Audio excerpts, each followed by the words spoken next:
Esta es la noche en el continente americano, mientras en Europa inicia la madrugada y amanece en Asia. Así cae la noche en el continente americano y transcurre la mañana y la tarde en el resto del mundo. La noche bajo la dirección de Claudia Gurizati. Presentado por Tecnoglass. En IES, Allusions y Tecnoglass, la calidad lo es todo. Con tecnología de vanguardia, rigurosos procesos de manufactura y la mejor mano de obra, transformamos vidrio y fabricamos perfiles, ventanas y fachadas que han conquistado los mercados más exigentes de Colombia y el mundo. IES, Allusions y Tecnoglass, el poder de la calidad.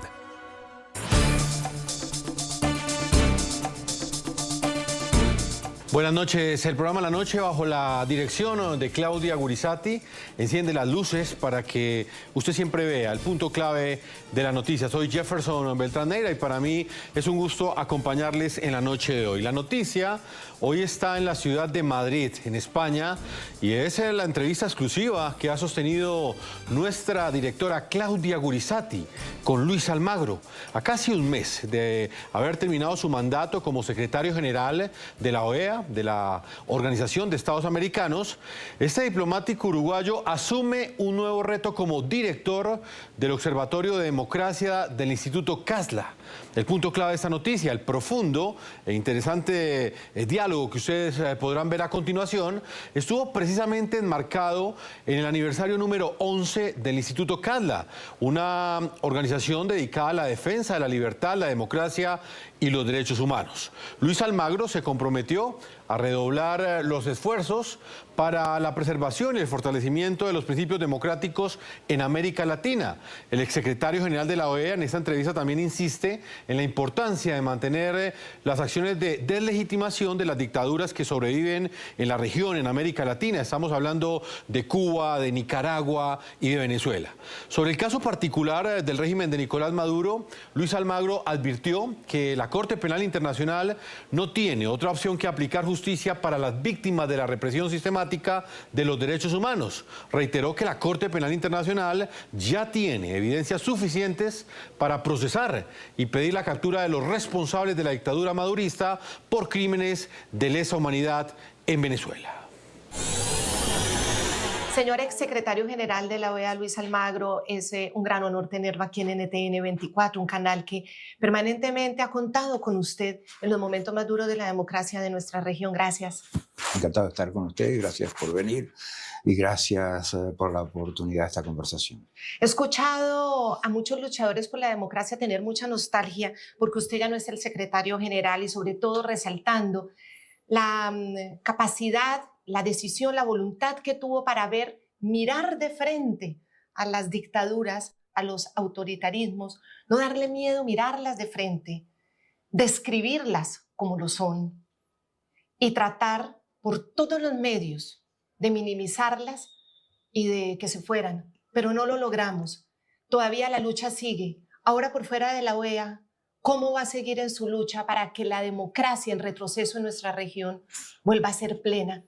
Sí, estamos destinados a eso. Los objetivos, obviamente, desde la Secretaría General de la OEA no eran un cambio de régimen, porque los estatutos, la Carta Democrática, la Carta de la OEA, no tienen instrumentos para eso, pero sí tienen instrumentos para deslegitimar las dictaduras.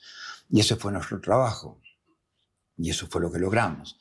Las 3 dictaduras de nuestro continente están deslegitimadas, aún ante los ojos de sus propios amigos. Son dictaduras que cometen crímenes de lesa humanidad y violaciones sistemáticas de derechos humanos y que son una carga social y económica y productiva para sus pueblos, que han implicado fracasos importantísimos desde el punto de vista social y productivo y definitivamente han generado condiciones de crisis migratorias y humanitarias como ninguna otra situación social en el continente. Eso el continente tenía que verlo, eso el continente tenía que aprobarlo, y eso fue lo que logramos, esa legitimación de las dictaduras en función de los instrumentos de la organización. Y estos trabajos tienen que continuar, y por eso he aceptado el cargo de director del Observatorio de Democracia de Casla.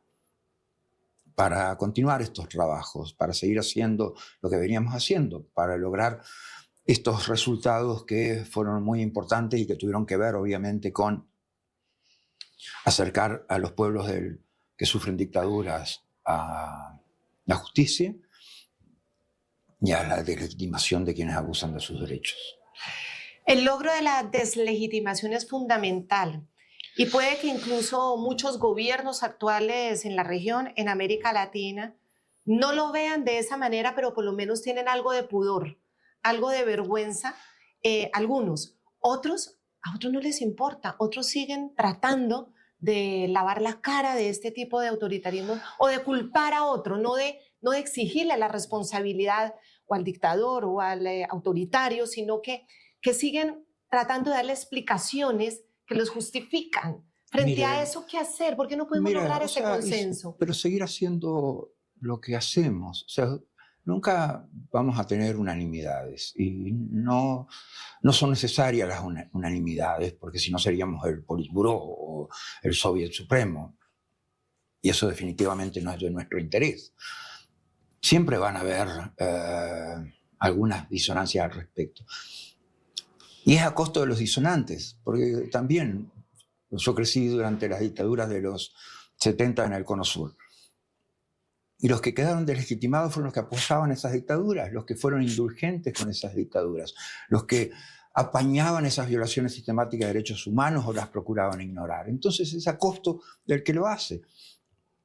Pretender ignorar que hoy en Venezuela se cometen crímenes de lesa humanidad es un despropósito absoluto. Pero el que lo hace es a su costo y es a su manera de mostrar su ignorancia o su complicidad o su conveniencia por las razones que fueran.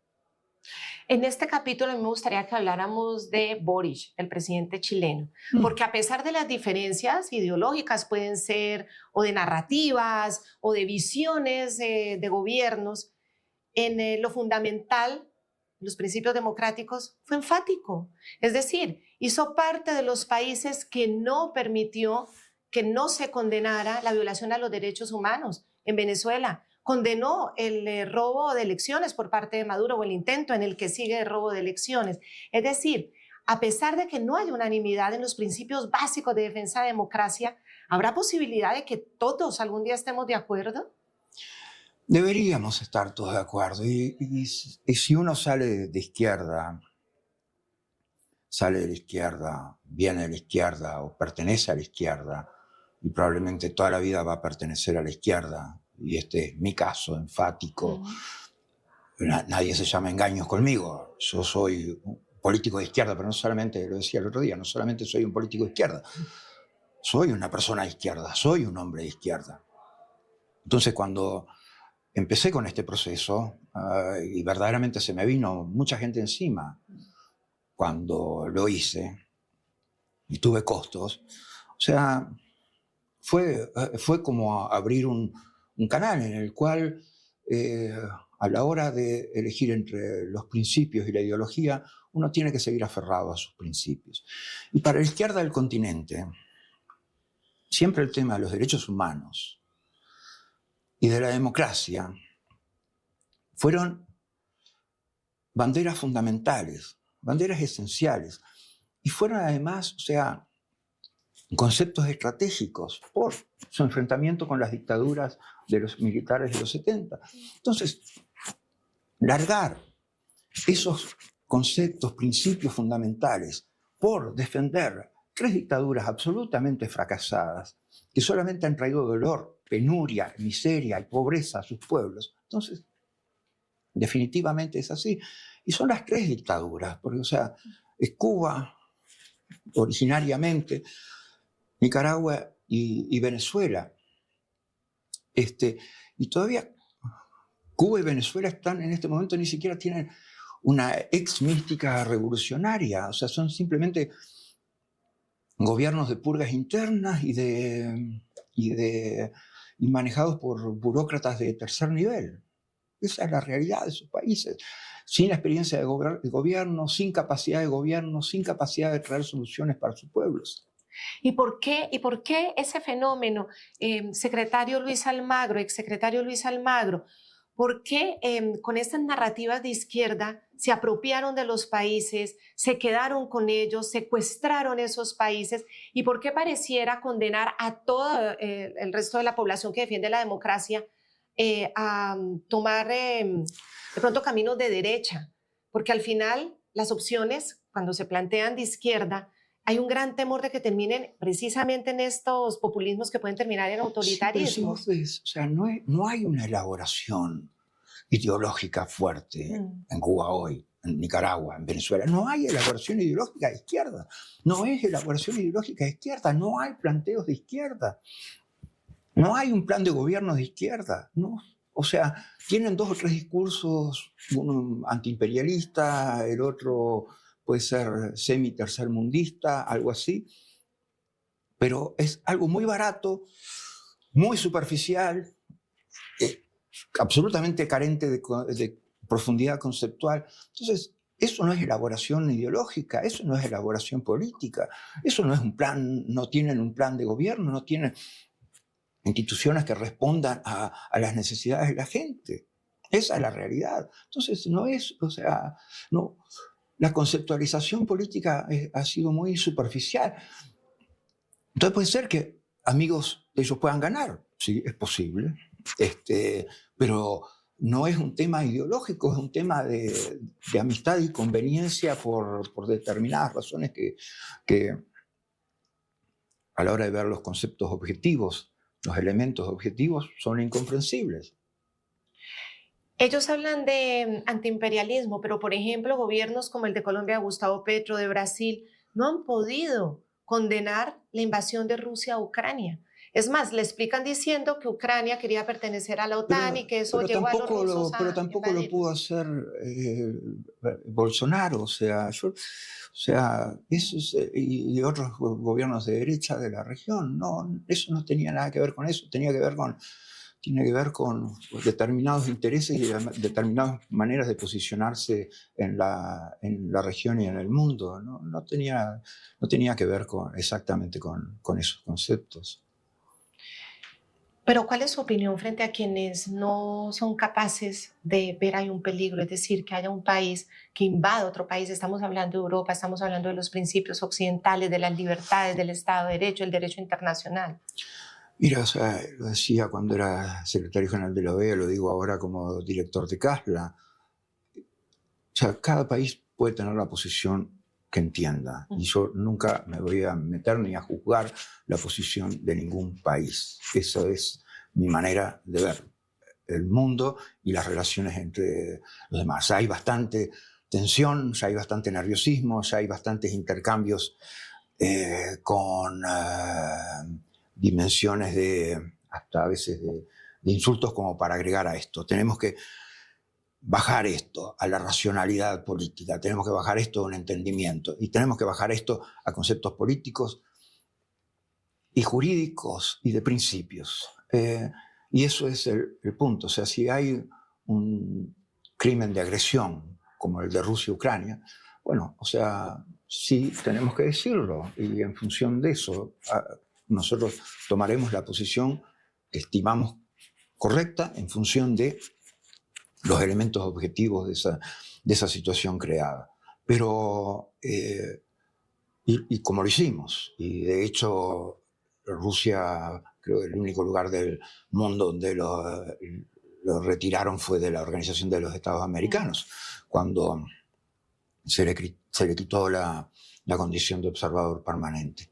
Lo hacemos. Lo que tenemos que hacer nosotros lo hacemos, no miramos a quién, cada uno tendrá que tomar sus posiciones, porque los intereses nacionales son muy diferentes que los intereses que uno tiene y los conceptos que uno tiene que defender cuando está a cargo de una organización que defiende los derechos humanos y la democracia. Bueno, y los invito a que nos sigan acompañando. Esta entrevista todavía continúa, estas importantes apreciaciones que hace quien fue secretario general de la Organización de Estados Americanos. Estamos hablando de Luis Almagro en este diálogo que ustedes están viendo con nuestra directora Claudia Gurizati. Yo los invito a que ustedes también participen en las cuentas de X que aparecen en la parte inferior de nuestra pantalla. Sus opiniones frente a esta entrevista y, por supuesto, las declaraciones, las reflexiones reflexiones que ha hecho Luis Almagro sobre el estado de la democracia en América Latina. Ya regresamos.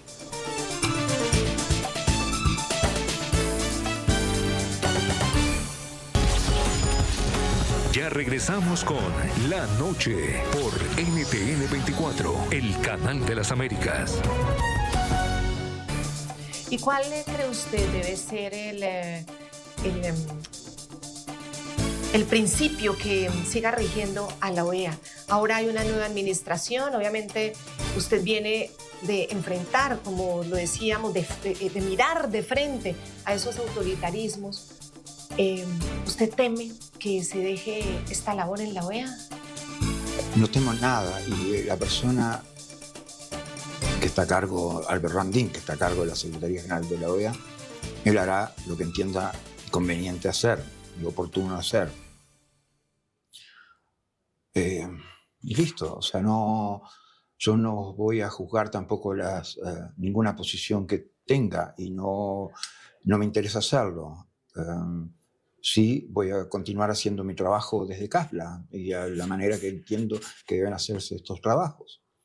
Ese apoyo a CASLA durante su secretaría fue fundamental, Sí. porque finalmente el trabajo hecho por CASLA, por Tamara Zuf, ha sido un trabajo absolutamente sistemático y juicioso, que está sirviendo además de base ante la Corte Penal Internacional para la investigación al régimen, a los violadores de derechos humanos, pero sobre todo a quienes han cometido esos terribles crímenes de lesa humanidad.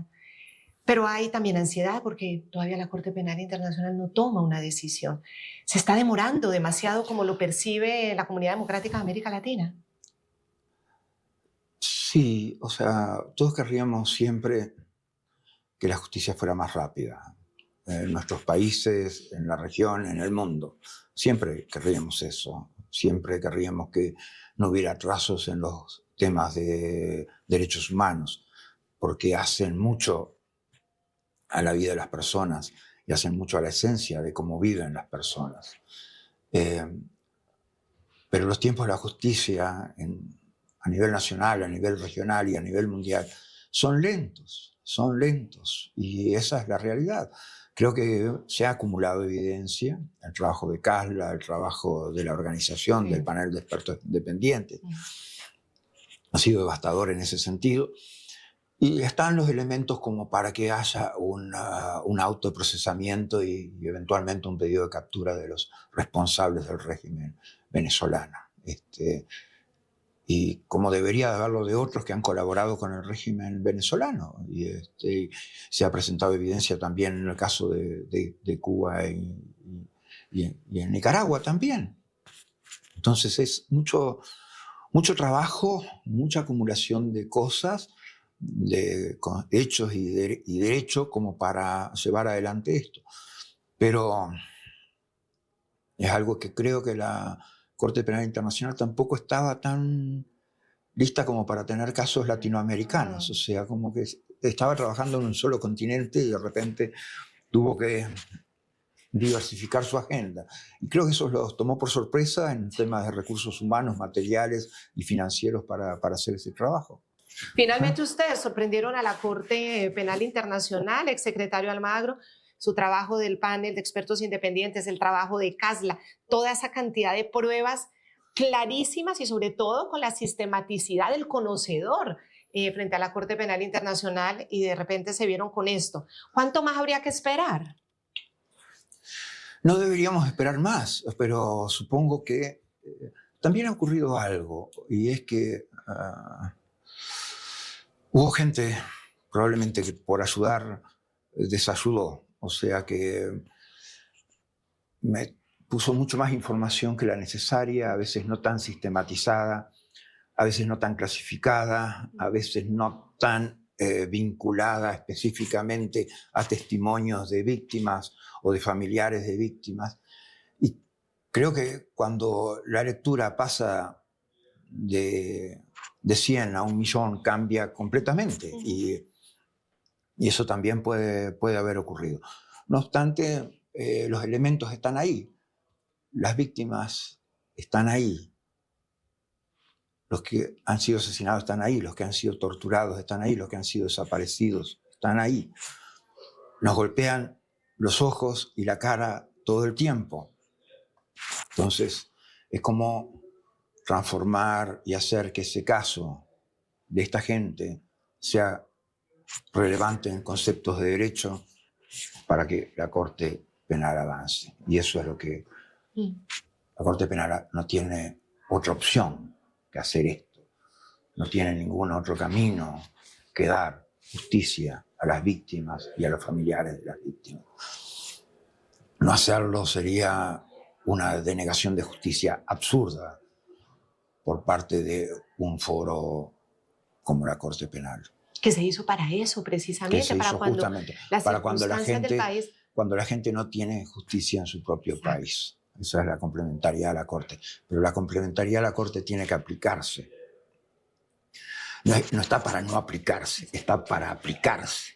O sea, ya saben que no hay justicia en el país. Ya han pasado, vamos a poner de la represión del 2014, ya han pasado 11 años. O sea, ¿cuánto más tienen que esperar las víctimas y los familiares de las víctimas para que haya justicia?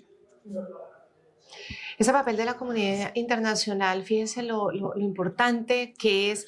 Se cumple un año, exsecretario Almagro, de esas elecciones que generaron tanta esperanza en un pueblo que salió, se desbordó y salió a votar y ganó arrolladoramente todas esas fuerzas precisamente que llaman por la restauración de la democracia. Edmundo González, el presidente, logró 70% de esos votos, obviamente con toda esa fuerza de María Corina Machado. Pero ahí está Maduro, no lo acepta, está intentando todos los días seguir robándose esa decisión soberana de su gente y ya sabiendo que no tiene respaldo, apelando a lo peor que es la represión, la represión más intensa, como ustedes lo han dicho. Definitivamente, los venezolanos esto no lo pueden resolver solos, como muchos dicen. Que negocien ellos, que lo resuelvan ellos. Se necesita la comunidad internacional. ¿Qué más se puede hacer desde la comunidad internacional, desde los organismos, desde la OEA, desde los países vecinos? Se tiene que seguir haciendo lo que se ha venido haciendo y acumular la presión. Se tiene que acumular deslegitimación sobre estos regímenes, se tiene que acumular justicia sobre estos regímenes y se tiene que acumular sanciones contra estos regímenes. O sea, si uno ve las sanciones, no pegan a la gente. O sea, hubo un proceso posterior al 2021 en el cual se fueron levantando sanciones a Venezuela. Y fue cuando hubo más migración desde el país. O sea, inversamente proporcional. Se levantaban las sanciones y hubo más migración. Y se disparó la migración al doble, al triple. Entonces, verdaderamente no era un fenómeno encadenado a las sanciones, era un fenómeno encadenado a la peor sanción que sufre el pueblo venezolano, el pueblo cubano, el pueblo nicaragüense, que son las dictaduras que oprimen sus derechos. Porque esas dictaduras que oprimen sus derechos es una sanción día a día en el ingreso de las personas, en el acceso a derechos de esas personas, en no ser discriminadas políticamente, en poder hacer valer sus garantías. Todas esas sanciones que se aplican a millones de personas día a día en las dictaduras, es de esas sanciones desde las que hay que hablar. Cuando usted dice que entonces se aliviaron las sanciones y hubo más migración, entonces esto demuestra que definitivamente las sanciones no es que afecten directamente al pueblo, sino que por el contrario se vuelve parte de la máquina represora. ¿Qué pasa? Porque hay quienes dicen que las sanciones terminan afectando más a la gente. Mira, lo que afecta más a la gente es la dictadura y este proceso lo demuestra. Y ahora distintas sanciones de Estados Unidos, cuando Estados Unidos era la mitad de la economía mundial, cuando Estados Unidos es la cuarta parte de la economía mundial, donde vos tenés otras opciones económicas y comerciales donde ir, que para lo que produce Venezuela hoy, para lo que produce Cuba hoy, para lo que produce Nicaragua hoy, hay mercados por todos lados como para evitar ese tipo de sanciones. O sea, las sanciones no asfixian el comercio de ninguno. O sea, pero sí le alivian la vida a los dictadores. O sea, ¿cuántos financiaron licencias de petróleo la represión en Venezuela? Era el principal contribuyente probablemente al fisco venezolano, que se utilizaba para reprimir a los propios venezolanos. O sea, en ese caso, digamos, las no sanciones fueron instrumento de represión y de sanción contra el pueblo, que tuvo que aguantar 10 veces más la carga de la represión financiada por estas acciones. Y sobre el tema de Venezuela dentro del sistema interamericano, volverlo a traer, hay también quienes piensan en la teoría de que teniéndolo adentro es más fácil presionarlo que teniéndolo por fuera. Randín, el nuevo secretario, dice que va a pedir todos los conceptos jurídicos y visiones para ver si entonces se vuelve a traer a Venezuela. Nos lo ha dicho también aquí en la noche. ¿Qué opina usted de eso? No opino de lo que haya dicho Albert, y eso no lo voy a hacer. Opino de lo que hice en su momento y lo que haría. O sea, mira, el peor momento de la Organización de Estados Americanos fue cuando teníamos a los representantes de Videla, Pinochet y Goyo Albert sentados en la Organización de los Estados Americanos. Los representantes de la dictadura del Cono Sur, sí, sentados en la Organización de los Estados Americanos, en el Consejo Permanente, en la Asamblea General. Yo lo que puedo decir de mi gestión es que los representantes de la dictadura no estaban sentados ahí. No fue un momento oscuro para la organización como lo fue ese momento de los 70 para la organización, de los 80. Definitivamente no. La Organización de los Estados Americanos es una organización diversa y plural. Y lo que ha sostenido es esa diversidad y esa pluralidad, donde todo el mundo puede tener y traer sus ideas y discutir sus ideas, pero no representante de las dictaduras. Eso no es admisible y no podemos aceptarlo. Y consideramos que la Organización de los Estados Americanos es bueno que siga siendo una comunidad de democracias. ¿Por qué tenerlos adentro los legitima a los tiranos? Porque teniéndolos adentro le da la oportunidad de introducir malas prácticas, de bloquear el trabajo de la organización, de legitimar gestiones y acciones de la organización en defensa de la democracia, porque genera un espacio de conflictividad y polarización como generan las dictaduras en este continente. La polarización en el continente está fundamentalmente inducida por estas 3 dictaduras. Entonces, no es eso lo que necesita ninguna organización. La discusión, obviamente, es si estos países pueden volver a ser democracias. Y cuando estos países empiecen proceso de transición que los lleve a ser democracias, entonces serán bienvenidos, como siempre, porque es bueno recibir nuevos miembros a una comunidad de democracias. Y eso de no poner etiquetas. Los líderes que se esconden o que, optan por decir, yo no pongo etiquetas, yo quiero ser pragmático, yo quiero estar abierto a negociaciones. Yo no pongo etiquetas cuando uno les pregunta, pero esto es una dictadura, esto es un autoritarismo. Finalmente, todo ese trabajo diplomático de abrirle los ojos a la comunidad y decir, aquí hay algo que no se puede aceptar, no se pierde con esa postura de yo no pongo etiquetas. Cada uno puede tener la posición que santo Dios le guste. No se trata de poner etiquetas, además. Si es el principal pilar de la OEA, el primero, es el de democracia. Tenemos una carta democrática respecto a la cual somos responsables. Todos los ciudadanos del hemisferio, los que tienen responsabilidad, obviamente, dentro de la organización, todavía, como nosotros teníamos más.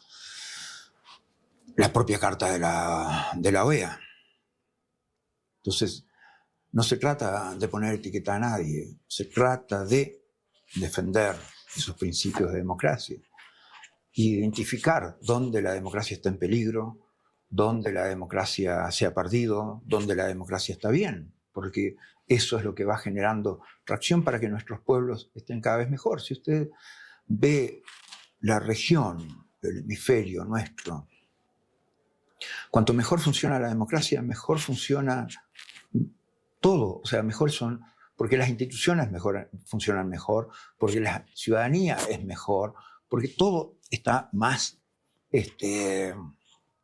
proclive a generar resultados positivos. Así que la situación de acceso a derechos es mejor, la situación de igualdad es mejor, la situación de seguridad es mejor. Todo eso es mejor cuando mejor funciona la democracia, y porque son las instituciones y la ciudadanía, y es el liderazgo responsable ante la gente el que genera esas condiciones de mejor vida de las democracias.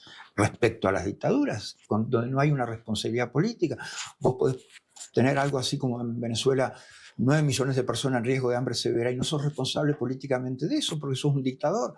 Se te fueron 7 millones de personas en una crisis migratoria sin precedentes y no es responsabilidad política tuya porque sos un dictador.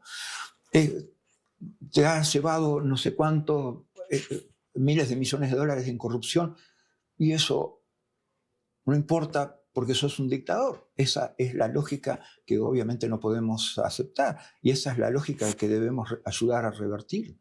La tragedia de la migración es una tragedia. Nadie se va y nadie pone en riesgo su vida porque quiere.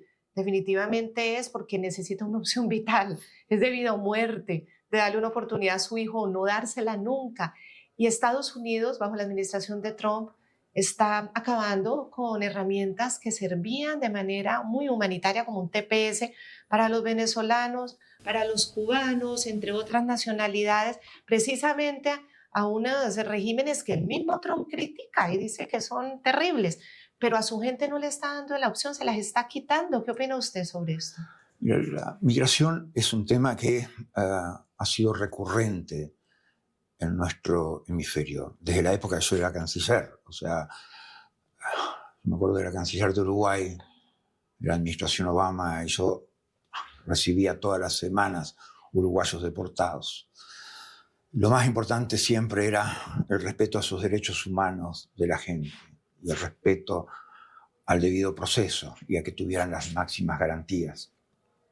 Nunca nadie puede obligar a tener a un ciudadano que no está en condiciones regulares en sus papeles. No se puede obligar a nadie a hacer eso. Como no existe esa posibilidad jurídica y sería contrario a derecho. Ahora bien, el respeto a los derechos humanos de esa gente es primordial como concepto y criterio fundamental, como concepto y criterio de una nación desarrollada, como concepto y criterio de Estado de Derecho democrático, como concepto y criterio de fortalecer las dinámicas que ayudan al país. Y yo creo que una de las riquezas más grandes que tiene el país que usted mencionó es que es la fuerza de trabajo latinoamericana, es la fuerza de trabajo de la gente que vive en Estados Unidos. Los latinoamericanos verdaderamente, si sacás esa fuerza de trabajo que generan los latinoamericanos, reducís la capacidad de gestión y de actuación de la economía de Estados Unidos. Ha sido un motor permanente de la economía de Estados Unidos y significa siempre la fuerza de trabajo latinoamericana, grandeza en el PBI de Estados Unidos y en la creación de riqueza en Estados Unidos. Entonces, o sea, siempre, o sea, y Estados Unidos es un país que ha crecido sobre la base de migración. Ahora bien, si la migración solamente apunta a los latinoamericanos, eso es un concepto muy peligroso, que verdaderamente yo no puedo estar de acuerdo, ni remotamente. Porque si se están echando latinoamericanos masivamente, nada más que latinoamericanos, eso no es aceptable. No es aceptable y es muy condenable, de hecho. Y la situación humanitaria de ellos es muy triste. Finalmente tenían una protección legal, estaban legales. El que estaba en un TPS está legal en un país. No es que estén deportando un ilegal o a una persona que esté indocumentada. Eso es otro tema, es arrebatables derechos ya consolidados y adquiridos. La gente tampoco hace la esencia del mejor funcionamiento del Estado de Derecho. Vamos a otra pausa comercial y los invitamos a que ustedes participen, opinen y nos sigan en las redes sociales que aparecen en la parte inferior de nuestra pantalla, @Segurizati, NTN24, @Jefferson, NTN24, mi cuenta personal, y en @lanoche, NTN24. Ya regresamos.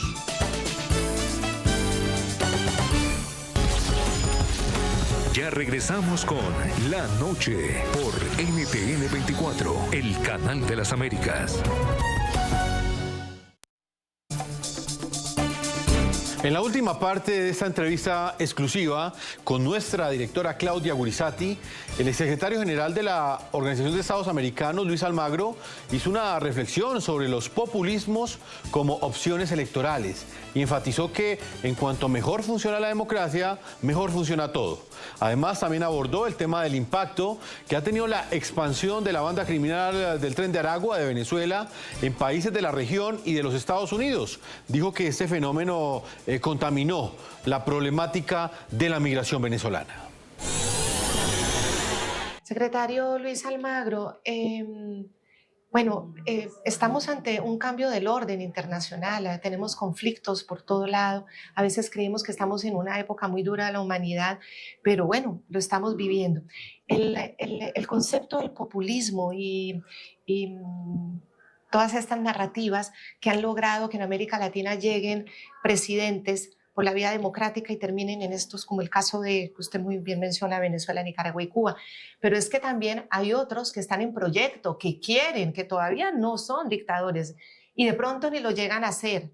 ¿Cuál puede ser ese mensaje al latinoamericano cuando llegan personas a proponerle salidas mágicas a todo, a sus terribles problemas, obviamente de pobreza y de angustia y de preocupación, pero luego tienen alguien amenazando sus propias libertades y sobre todo la justicia, que se ve como muy lejana, pero el día que no tengamos libertad es que ni siquiera vamos a poder expresarnos sin que nos maten o sin que nos encarcelen? ¿Por qué a veces es tan difícil que la población lo vea? Volviendo 3 segundos a la pregunta anterior, también hay un elemento clave que no mencionamos ni vos ni yo, que es el tema de seguridad. Y es el tema de una inseguridad inducida por la propia dictadura de Venezuela, con exportación de criminales y con un propósito de generar inseguridad. Y eso tampoco podés pedirle a ningún país que tenga eso. O sea, y es una manera más con la que Maduro castiga a su pueblo que estaba bien quizás en una situación migratoria que la iba remando en Estados Unidos, y le introdujo un problema. La contamina. Contaminó todo el concepto. Y es un daño más que hizo Maduro a su pueblo. Es un daño más que hacen los dictadores a sus pueblos. Es muy importante. ¿Cómo es importante eso que usted está diciendo? Porque el Tren de Aragua es de Venezuela y son venezolanos, la gran mayoría. Y no solamente operan en Estados Unidos, claro. operan, ustedes lo vieron, hasta en Chile, o sea, hasta probablemente en otros países del Cono Sur, obviamente. Entonces, pero no todos los venezolanos son el Tren de Aragua. Entonces, claro, usted plantea algo que es una dicotomía muy compleja. Todo, y claro. Te contamina, como contaminó la migración venezolana. O sea, la migración venezolana cuando fue espontánea en el principio, era una migración venezolana que terminaba en cualquier rincón del continente. Terminaba en Uruguay, en Argentina, en Colombia, en Perú, en cualquier lado. Cuando la tomó el control del crimen organizado vinculado al régimen dictatorial de Venezuela, ya la redireccionó completamente y generó 2 crisis políticas, no una. Generó una crisis política en el Darién, con el embotellamiento, porque la gente ya no podía ir donde quería y donde entendía. Ya tenía que ir para el norte y Estados Unidos. Entonces, ese redireccionamiento de la migración que hizo el crimen organizado vinculado a la dictadura venezolana fue devastador, porque generó 2 hechos políticos. Uno en el Darién, otro en la frontera sur de Estados Unidos, con consecuencias políticas, etcétera, etcétera. Entonces sí, es verdaderamente un impacto fuerte y con consecuencias que fueron y crecientemente más graves. Entonces, es necesario revertir esos procesos. Claro que sí que es necesario revertir esos procesos de crimen organizado permeándote, crimen organizado con todos los tráficos, ¿no? De personas, de armas y de drogas. O sea, claro, o sea, no podés decir hay que aceptar todo esto. No, o sea, no, todo esto no. Se puede aceptar esto de la persona decente que busca condiciones de seguridad y una oportunidad. No se puede aceptar el concepto indecente de todos los tráficos estos que la gente también es víctima muchas veces. ¿Cómo es de importante la claridad en eso? ¿Cómo es de importante? Porque a veces por defender, obviamente, al ser humano bueno, se nos olvida... Que lo tenés que defender, exacto, que lo tenés que defender. Exacto, se nos olvida señalar que de todas maneras sí hay un propósito de extender criminalidad. Sí. Pero eso no puede terminar afectando al bueno. Ese es el tema, pero o sea, se ha hecho de tal manera, o sea, se implicó tanto en las dinámicas estas que obviamente han terminado pagando en muchos casos justos. Respecto a tu pregunta del populismo. Claro, o sea, el populismo es una opción democrática en el sentido que es una opción que la gente tiene para votar. Bueno, cualquier sistema político. Y si vos ves, y lo hablábamos al principio de la conversación, hoy hay todavía más elementos de simpleza en la discusión política por la falta de elaboración ideológica, por la falta de planes de gobierno, por la falta de equipos de gobierno, por la falta de un propósito ético en la construcción política que tiene que tener tu partido o tu visión ideológica o tu liderazgo político. Entonces, sí, o sea, eso también es cómo se desenvuelve la discusión. Si vos ves la discusión en redes, etcétera, es una discusión de muy pocas palabras. O sea, entonces, la profundidad conceptual que podés explicar en tantos X caracteres es muy distinta que la que podés explicar en una discusión política anterior donde te llevaba más tiempo y te llevaba mucho más elaboración. Entonces, claro, yo las discusiones políticas que veía eran mucho más profundas y mucho más conceptuales y con visión a largo plazo, incluso de sabiendo que el proceso político es un proceso de acumulación en el cual vos tenés que trabajar día a día para lograr resultados a veces muy humildes, muy modestos, pero que van sumando al proceso en el cual la gente se va sintiendo mejor. Me gustaría dedicarle unas palabras a Colombia cuando hay como un choque institucional, el presidente Gustavo Petro tratando de sacar unas reformas, un Congreso que por potestad constitucional le dice de esta forma no, él insiste, sacaba decretos, unas cortes diciendo esto hay que revisarlo, hay que hacerlo constitucional y él tachándolo de enemigos del pueblo.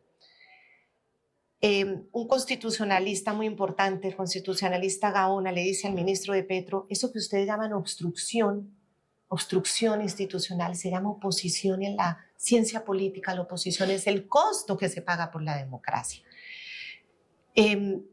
Una voz suya a las instituciones colombianas, exsecretario Almagro. Todas las instituciones colombianas tienen que seguir haciendo su trabajo y mientras sea en el marco del respeto a las decisiones de las instituciones, sea el Ejecutivo, sea el Legislativo, sea el Poder Judicial, sea el Poder Electoral, todos tienen su aporte y todos tienen su visión, y mientras eso se haga sin alterar las ecuaciones fundamentales de separación de poderes y de independencia y autonomía en las decisiones, que continúe así. O sea, es algo que... nadie se puede asustar de la discusión política, nadie debe asustarse de la discusión política. Todo el mundo tiene que dar su aporte a la discusión política. Acudir a ella. Y acudir a la discusión política. Pues muchas gracias, exsecretario Luis Almagro, y muchas gracias. Prefiero que antes, o sea, una de las peores cosas que te puede pasar en el mundo es ser exalgo. Yo ya soy director del Observatorio de Democracia de Casla, entonces despedime como eso, no como he hecho nada. A eso iba. No hay nada peor que ser exalgo. Le quería decir gracias al exsecretario Almagro y bienvenido a esta nueva labor que asume. Su voz es muy importante, ese Observatorio para la Democracia. De manera muy generosa usted nos sigue regalando su trabajo a la población latinoamericana y en general a quien le afecta en el mundo. Y esperamos seguir contando con usted precisamente ya desde esta nueva función y esta nueva responsabilidad que usted con toda generosidad nos entrega. Claro que Muchísimas sí. gracias y lo estaremos buscando ya como Instituto Casla. Encantado. Señor Almagro, muy Encantado. amable. Un gran placer, un gran placer. Muy bueno amable. verte. Muy bueno verte. De esta manera hemos llegado a la parte final de este programa de la noche. A todos ustedes, nuestros televidentes, los invitamos a que visiten nuestra página web NTN24. Nos pueden escribir en las redes sociales que aparecen en la parte inferior de nuestra pantalla. No olviden que la noche siempre continuará encendiendo las luces para que usted vea el punto clave de la noticia. Una feliz noche para todos ustedes.